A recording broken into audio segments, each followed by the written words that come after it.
Pernahkah kalian bertanya-tanya, apakah bumi benar-benar pusat alam semesta? Atau mungkin kita justru yang mengelilingi matahari?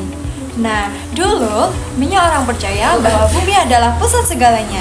Tapi teori ini dipatahkan oleh para ilmuwan hebat seperti Copernicus, Kepler, dan Galileo. Mereka membuktikan bahwa mataharilah pusat tata surya. Di video ini, kita akan mengupas tuntas teori heliosentris dari zaman ke zaman. Mulai dari bagaimana teori lahir, bagaimana cara ilmuwan menemukannya, hingga dampaknya bagi dunia sains. Jadi, siap untuk menembus perjalanan waktu? Yuk, kita mulai! Pada abad ketiga sebelum Masehi, seorang ilmuwan Yunani bernama Aristarchus dari Samos punya ide gila.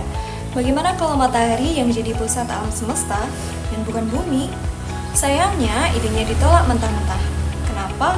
Karena saat itu orang lebih percaya dengan teori geosentris dari Ptolemeus yang bilang bahwa bumilah pusat alam semesta dan semua benda langit mengelilinginya.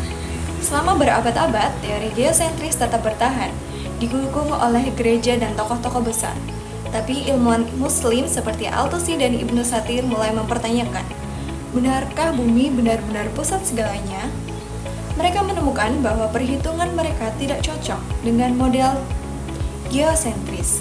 Tapi karena berbagai alasan, pemikiran ini tidak langsung diterima di Eropa. Pada abad ke-16, seorang ilmuwan Polandia, Nicolaus Copernicus, menghidupkan kembali ide heliosentris. Dalam bukunya De Revolutionibus Orbium Coelestium, ia menegaskan bahwa bumi dan planet-planet lain mengelilingi matahari. Tapi teori ini semakin kuat dengan hukum Kepler dan pengamatan teleskop Galileo yang membuktikan bahwa bumi bukanlah pusat segalanya. Menurut aspek ontologi, apa yang sebenarnya dibahas dalam teori ini? Ontologi membahas realitas tata surya.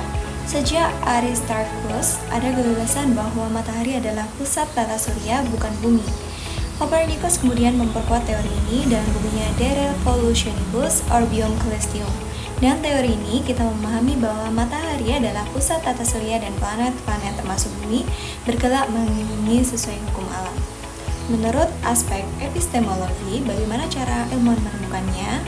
Ilmuwan membuktikannya dengan pengamatan dan perhitungan matematis.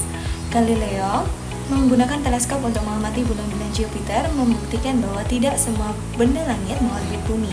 Kepler menemukan bahwa planet bergerak dengan orbit elips, bukan lingkaran sempurna. Semua ini memperkuat bahwa heliosentris lebih akurat dibanding geosentris. Menurut aspek aksiologi, apa manfaat teori ini? Teori ini mengubah dunia, dari kalender yang lebih akurat, navigasi laut, hingga teknologi satelit dan eksplorasi luar angkasa. Dalam pembelajaran, teori ini diterapkan lewat simulasi tata surya digital, eksperimen model orbit planet, hingga penggunaan aplikasi astronomi. Teori heliosentris termasuk sains karena dapat diuji, diamati, dan dibuktikan secara empiris. Ilmuwan seperti Copernicus, Galileo, dan Kepler membuktikan teori ini dengan observasi teleskop, perhitungan matematis, dan hukum fisika. Misalnya, Galileo menemukan bahwa bulan-bulan Jupiter yang membuktikan bahwa tidak semua benda langit mengorbit bumi. Teori ini bukan pseudoscience karena bisa diuji dengan metode ilmiah. Pseudoscience biasanya tidak memiliki bukti kuat dan tidak bisa diuji ulang. Dan teori ini bukan bagian dari agama karena tidak didasarkan pada kepercayaan atau kitab suci, melainkan pada fakta ilmiah. Jadi, teori heliosentris ditemukan dengan gabungan metode deduktif, induktif, dan ilmiah. Nicolaus Copernicus menggunakan metode deduktif untuk menyusun teori heliosentris.